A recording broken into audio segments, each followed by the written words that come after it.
الحمد للہ رب العالمین والعاقبۃ للمتقین والصلاة والسلام علی سید المرسلین وعلی آلہ واصحابہ اجمعین اما بعد فاعوذ باللہ من الشیطان الرجیم بسم اللہ الرحمن الرحیم ان الصلاة كانت علی المؤمنین کتابا موقوتا صدق اللہ مولانا العظیم وبلغنا رسولہ النبی الامین المکین الکریم ونحن على ذلك لمن الشاہدین والشاکرین والحمد للہ رب العالمین۔ محترم سامعین، آئیے کچھ عرض و معروض سے قبل آقائے نامدار مدینے کے تاجدار جناب روح فدا محمد عربی صلی اللہ تعالی علیہ وسلم کی بارگاہ بے کس پناہ میں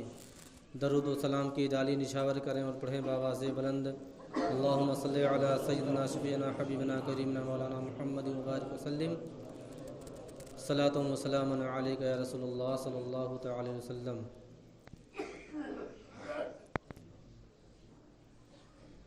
محترم سامعین،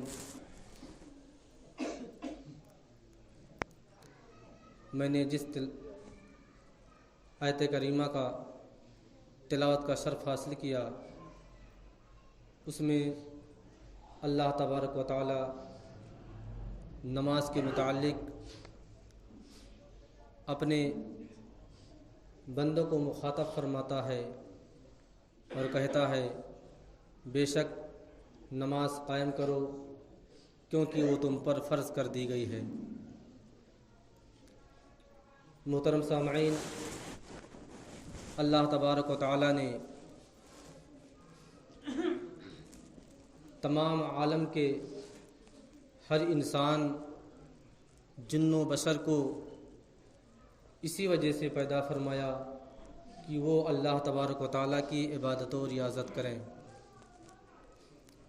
پیش نظر ہے خالق اکبر نماز میں، پیش نظر ہے خالق اکبر نماز میں، جھکتے ہیں خود سروں کے بھی خود سر نماز میں، اور تفریق ذات گھر میں خدا کے مٹائیے، تفریق ذات گھر میں خدا کے مٹائیے، شاہ و گدا کھڑے ہیں برابر نماز میں، اور ایک ہی صف میں کھڑے ہو گئے محمود و ایاز، ایک ہی صف میں کھڑے ہو گئے محمود و ایاز، نہ کوئی بندہ رہا نہ کوئی بندہ نماز۔ محترم سامعین، اللہ تبارک و تعالی نے ہمیں اور آپ کو زندگی سے جو سرفراز فرمایا، اللہ تبارک و تعالی کا مقصد اور اس کا ارادہ یہی تھا کہ میں اپنے بندے کو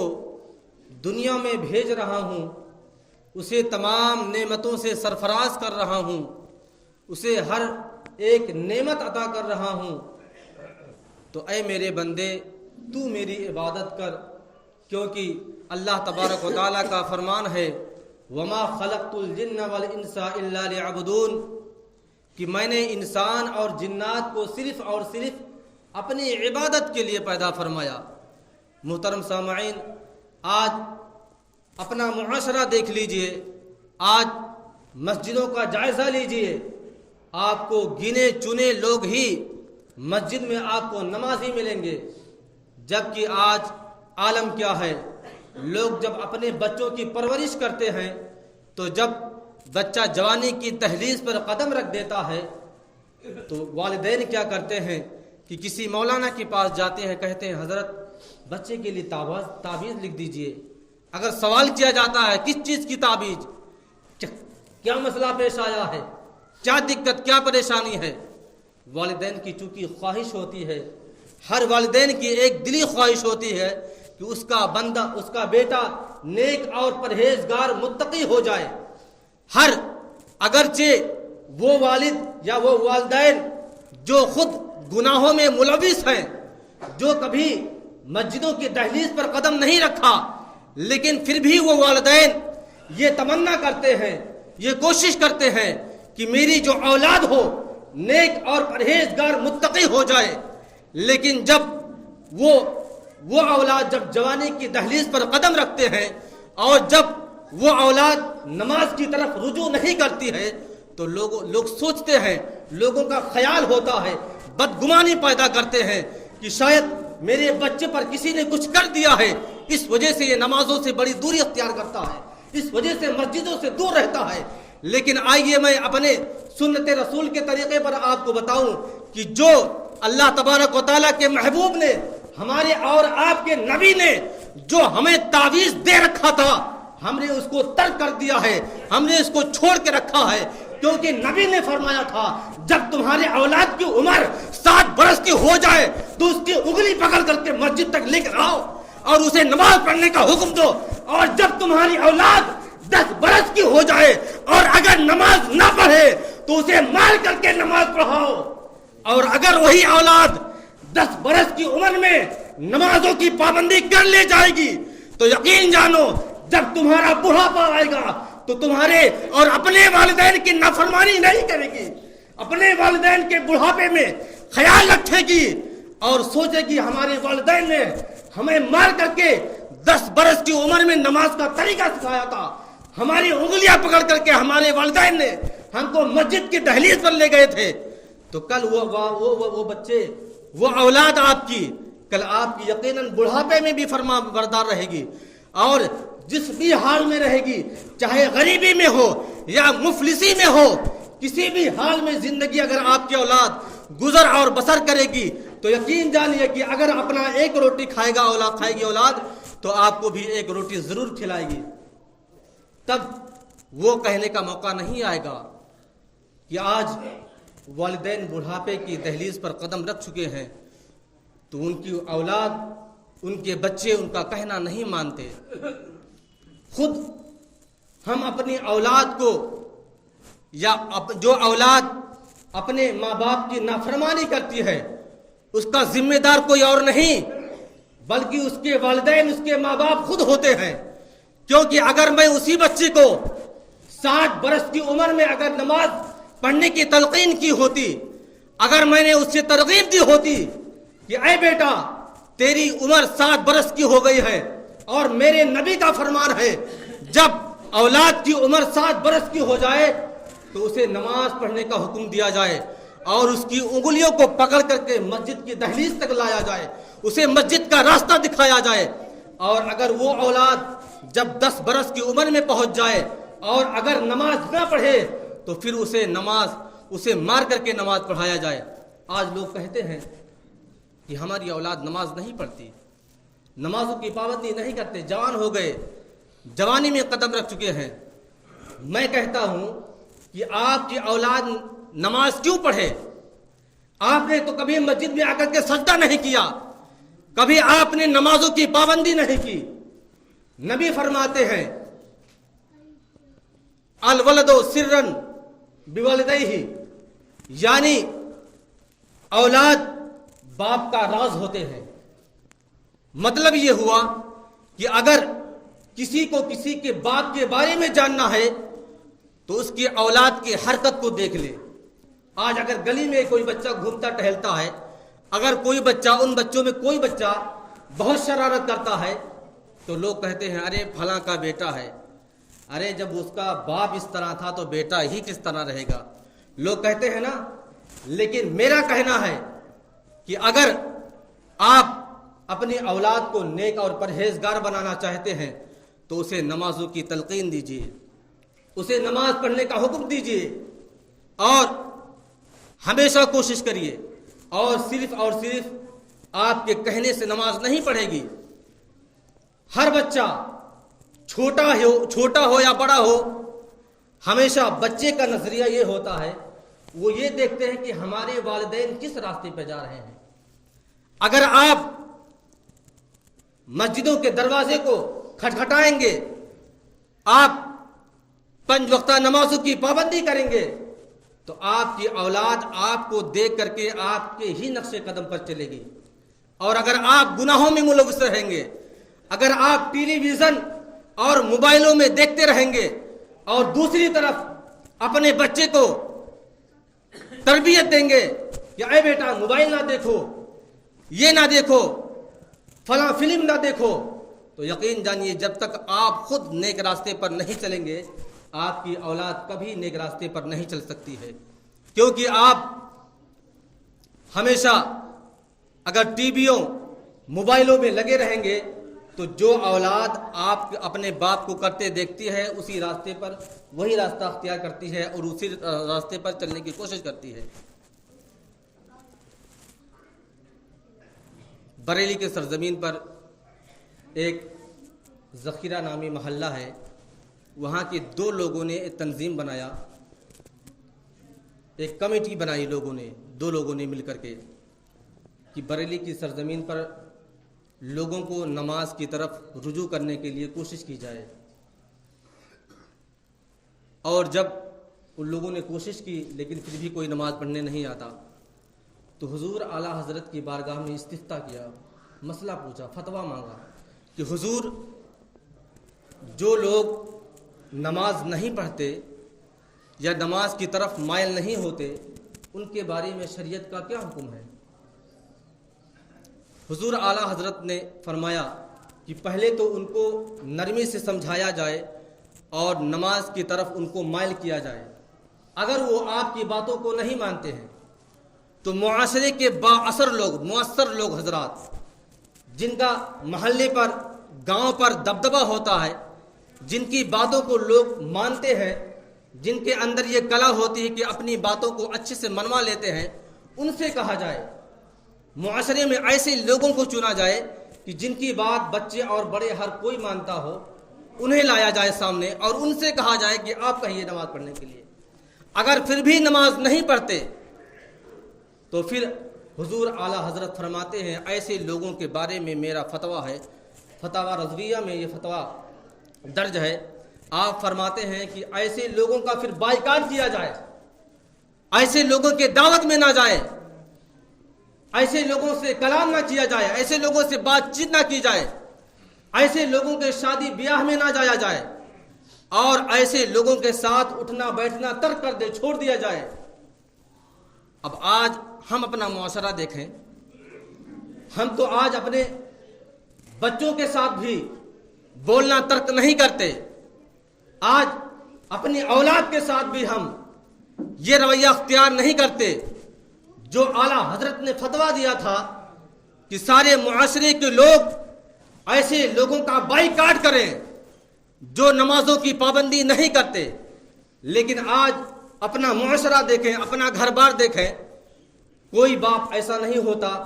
جو اپنی اولاد سے نماز نہ پڑھنے کی وجہ سے اسے بولنا چھوڑ دے. اگر بولنا چھوڑ دے، ترک کر دے، سوچئے وہ شوہر جو اپنی بیوی کو اپنی ناراضگی کی وجہ سے اسے ہر نیک کام منوا لیتا ہے، ہر نیک کام کرنے کے لیے رضامند کر لیتا ہے، اگر وہ شوہر اپنی بیوی سے کہے کہ میں تیرے ہاتھ کی روٹی نہیں کھاؤں گا اگر تو نماز نہیں پڑھے گی، اگر وہ اولاد اپنی ماں سے کہے اے امی جان اگر تو نماز نہیں پڑھے گی تو میں تیرے ہاتھ کا بنایا ہوا کھانا نہیں کھاؤں گا، میں تیرے ہاتھ کا بنایا ہوا کھانا اپنے حلق سے نیچے نہیں اتاروں گا. سوچئے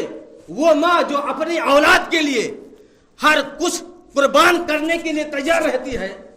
وہ ماں جو اپنے بیٹے کی پرورش کے لیے دوسرے کے گھروں میں جا کر کے برتنیں مانجتی ہے، کیا وہ ماں اپنی اولاد کی رضامندی کے لیے نماز نہیں پڑھے گی؟ یقیناً پڑھے گی. لیکن آپ کو اس چیز کے لیے تیار کرنا ہوگا، آپ کو اس کا حوصلہ اپنے اندر پیدا کرنا ہوگا. حضور بایزید بسطامی علیہ رحمت الرضوان نے یہی کیا تھا. جب آپ بسطام کی سرزمین پر بایزید بسطامی رحمت اللہ تعالی علیہ، اللہ کے بہت بڑے ولی اور برگزیدہ بندے گزرے ہیں، آپ نے یہی کیا تھا. بسطام کی سرزمین پر جب آپ نے تمام لوگوں کو اپنے اشکوں سے کے سیراب میں سب کو ڈبو دیا اور آپ نے اپنے صدہائے سحرگاہی سے اس شہر کو نور بخشا تو تمام کے تمام لوگ، بسطام پر رہنے والے لوگ، وہاں پر بسنے والے لوگ نمازوں کی پابندی کرنا شروع کر دیے. لیکن آخر میں کیا ہوتا ہے، ایک مرتبہ ایک فاحشہ عورت طائفہ عورت نے آ کر کے اس بستام کی سرزمین پر ڈیرا جما لیا، اور وہ لوگ جو کبھی نماز پڑھنا ترک نہیں کرتے تھے وہ لوگ اس کے جھانسے میں آ گئے اور اس کے کوٹھے پر جانے لگے، لوگوں کی لائنیں لگ گئی۔ جب لوگوں نے بایزید بستامی رضی اللہ تعالیٰ عنہ سے شکایت کی کہ حضور، آپ نے جس شہر کو آپ نے نمازوں کا گہوارہ بنایا تھا، نیکیوں کا جس شہر کو آپ نے گہوارہ بنایا تھا، اپنے آنسوؤں سے جس شہر کو آپ نے سیراب کیا تھا، آپ نے جس شہر کو اپنے سجدہائے سحرگاہی سے نور بخشا تھا، آج ایک فاحشہ عورت نے ڈیرا جما لیا ہے۔ حضور بایزید بستامی رحمت اللہ تعالی علیہ کی آنکھوں میں آنسو آ گئے۔ آپ فوراً اس کا پتہ معلوم آپ نے کیا، پتہ چلا فلاں گلی میں ایک فاحشہ عورت ہے۔ آپ اسی گلی میں اپنا جا نماز بچھا لیتے ہیں، تسبیح لے کر کے بیٹھ جاتے ہیں۔ جب ایک دن گزرا اور رات کی تاریکی آ گئی، رات کا اندھیرا چھا گیا، تو عورت نے دیکھا کہ میرے پاس تو کوئی گاہک ہی نہیں آ رہا ہے، کیونکہ جو آتا اس گلی میں، جب بایزید بستامی رحمت اللہ تعالیٰ علیہ کو دیکھتا کہ آپ اللہ کی عبادت میں مصروف ہیں، جا نماز کو اس گلی کے نکڑ پہ بچھا لیا ہے، تو لوگ اپنا راستہ موڑ لیتے تھے، اپنا رخ بدل لیتے تھے، دوسری طرف چلے جاتے تھے۔ جب عورت نے دیکھا کہ دن گزر گیا، رات کی دوپہر گزر چکی ہے اور اس کے بعد بھی کوئی گاہک نہیں آ رہا ہے، اس فاحشہ عورت نے جب کھڑکی سے جھانکا تو دیکھا کوئی بوڑھا شخص بیٹھا ہوا ہے جا نماز بچھا کر کے، تسبیح ہاتھ میں ہے۔ اس عورت نے کہا کہ بابا، آپ کو اس شہر میں صرف یہی گلی ملی تھی؟ اللہ کی عبادت کرنی تھی، شہر بہت بڑا ہے، کہیں بھی اپنا جا نماز بچھا لیتے، آپ عبادت اور ریاضت میں مشغول رہتے، میرے ہی گلی کا نکڑ آپ کو ملا تھا۔ بایزید بستامی رحمت اللہ تعالی علیہ نے فرمایا، ماجرا کیا ہے، تیرا مسئلہ کیا ہے؟ عورت نے کہا میرے پاس کوئی گاہک نہیں آ رہا ہے۔ فاحشہ عورت نے کہا میرے پاس کوئی نہیں آ رہا ہے، میرے کوٹھے پر کوئی نہیں چڑھ رہا ہے۔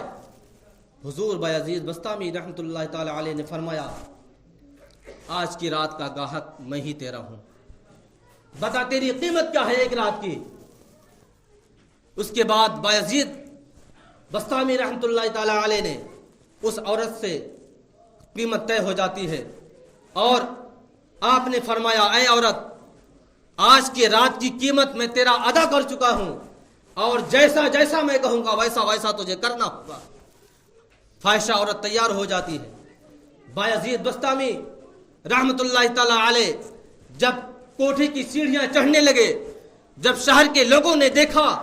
کہ بایزید بستامی رحمت اللہ تعالی علیہ فاحشہ عورت کے کمرے کی طرف جا رہے ہیں، اس کی سیڑھیاں چڑھ رہے ہیں، تو لوگوں کی دھاڑیں نکل گئی، لوگوں کے آنکھوں سے اشک جاری ہو گئے، مولا تعالیٰ کیا ہونے والا ہے؟ اگر بایزید بستامی بھی اجڑ گیا تو آج شہر برباد ہو جائے گا، وہ چراغ جو جل رہا تھا وہ بجھ گیا اگر، تو پھر شہر کو روشنی کون بخشے گا؟ حضور بایزید بستامی رحمت اللہ تعالی علیہ اس کے کمرے میں چلے جاتے ہیں، عورت سے کہتے ہیں میں جس طرح وضو کر رہا ہوں اس طرح تو بھی وضو کر۔ بایزید بستامی رحمت اللہ تعالی علیہ نے جس طرح وضو فرمایا اسی طرح عورت نے بھی وضو کیا۔ آپ نے جا نماز بچھا لیا اور کہا پیچھے تو بھی جا نماز بچھا لے، اور جیسے جیسے میں نماز پڑھ رہا ہوں، جیسی جیسی میں حرکت کر رہا ہوں تو بھی اسی طرح کر۔ تاریخوں میں آتا ہے بایزید بستامی رحمت اللہ تعالی علیہ نے جب جا نماز پر اللہ اکبر کہہ کر کے نیت باندھا، اور رکوع کرنے کے بعد جب آپ سجدے میں چلے گئے تو چونکہ جیسے جیسے آپ حرکت کر رہے تھے ویسے ویسے حرکت وہ فاحشہ عورت بھی کر رہی تھی، اور جب عورت سجدے میں چلی گئی تو بایزید بستامی رحمت اللہ تعالی علیہ کی دھاڑیں نکل گئی، آپ رونے لگے اور اللہ کی بارگاہ میں عرض کیا، مولا تعالی بس اس فاحشہ عورت کو سجدے تک لانا میرا کام تھا، مولا تعالیٰ اس کا دل بدل دینا تیرا کام ہے۔ تاریخوں میں آتا ہے وہ عورت جب سجدے میں چلی گئی تو ایک فاحشہ تھی، لیکن جب سجدے سے سر اٹھایا تھا تو وہ وقت کی ایک ولیہ تھی۔ بایزید بستامی نے ایسی عورت کو ایسا نظریہ دکھایا اللہ تبارک و تعالیٰ کی بارگاہ میں ایسا سجدہ کرایا کہ جب وہ فاحشہ عورت سجدے میں گئی تو فاحشہ تھی، اور جب سجدے سے سر اٹھایا تو وقت کی ولیہ تھی۔ اللہ تبارک و تعالیٰ کی بارگاہ میں دعا ہے کہ اللہ تبارک و تعالیٰ ہم تمامی مسلمانوں کو خشوع و خضوع کے ساتھ نمازوں کی پابندی کرنے کی توفیق و رفیق عطا فرمائے۔ اللہ تبارک و تعالیٰ ہم تمام مسلمانوں کو نیک بنائے، ایک بنائے، صراط مستقیم پر چلنے کی توفیق و رفیق عطا فرمائے۔ وآخر دعوانا الحمدللہ رب العالمین۔ السلام علیکم۔